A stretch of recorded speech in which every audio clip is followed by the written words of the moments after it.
So just a short disclaimer before I start. This video is only for educational purposes, and please try this only on your vehicle and do not use it for malicious purposes. So this is the Unleash Private 2.0 firmware, which was for quite some time only available on the dark web for a couple of thousand US dollars. It was then subsequently released on the open web for about 1,500 to 2,000 US dollars.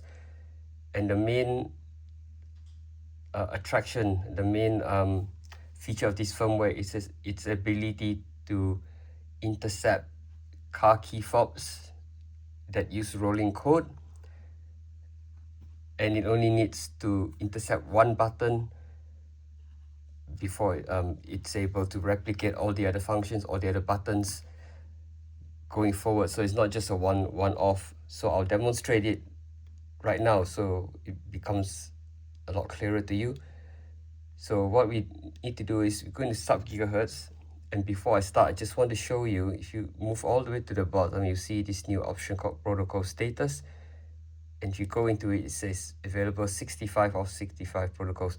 So this is how you know that you've installed the firmware correctly. So once you've got that, then you're ready to go. So go back to read, set your modulation. In this case, this is a Kia Key Fob, which uses AM650.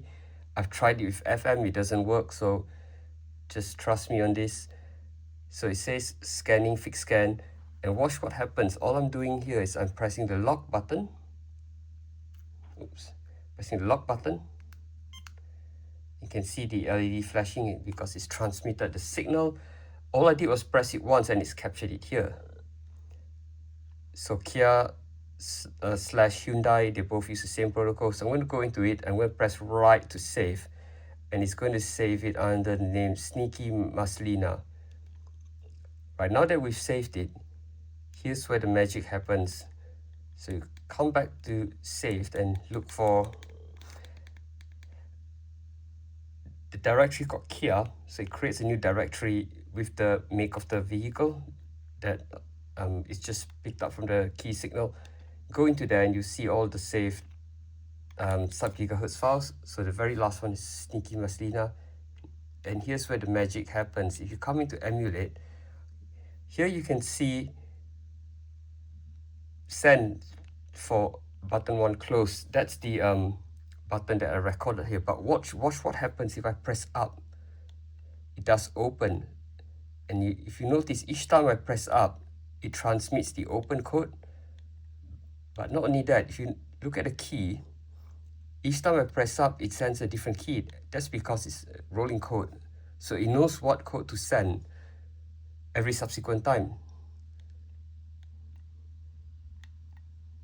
And likewise, if I press down, that's to open the trunk or the boot or the hatch, whatever you want to call it. And once again, every time I press it, it sends a different code because it's worked out the rolling code algorithm. So the beauty of this is all it takes is to capture the lock signal when the vehicle door is being locked, and that's it. And from that point on, you can do all these things. So if you press the center button, it locks it, it says close, keep sending a different key. So that's why this firmware was so highly sought after. Thanks for watching.